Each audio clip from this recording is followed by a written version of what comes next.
going to hear my prayer. Yes.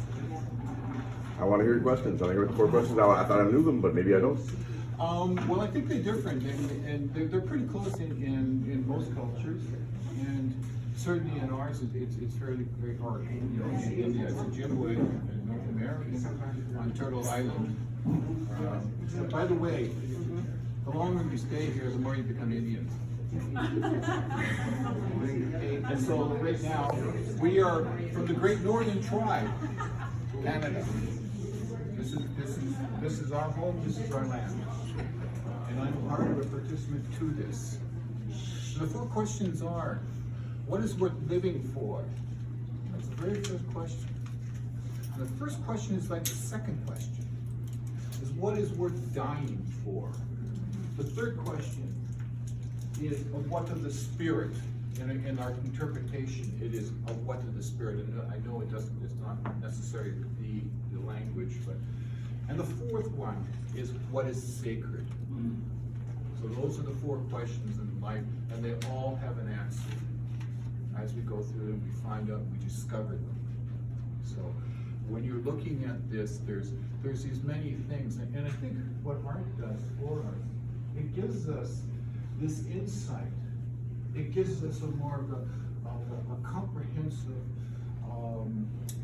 ability to come into us, and we see things differently. We see more than what we can see. We hear more than what we understand. So art, as an artist, gives that to you. And some people say to me, have often said to me, well, that painting is gone now. It's gone. You may have the money, but I have your painting. No, they don't get that quite right either. Because what happens there is that interaction, that relationship, that knowledge, that things that it gave me.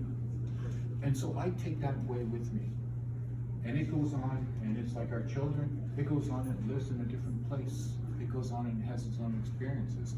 Those people that have had that painting or that sculpture, well, they're only living with a time because it will go on. It will live in a different place. It will see different places, different places maybe on this world. And so that's because it's just a one-off.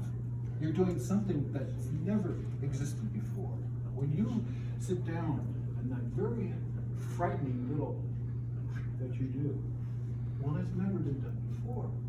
It came from your hand, and nobody can paint like you can, because you are you, and you are unique. You see? So when I've had artists say, well, aren't you, if somebody's taking photographs of my work, aren't you afraid that they'll go and they'll try and copy that? Right? Well, I look around and say, well, you can try it, because I can't even paint it like they are. So it's always been my belief that if you have something that is unique, it can't be duplicated. There's only one. One lives in this world. And we brought that image. We brought that idea here. It now lives on this plane, on this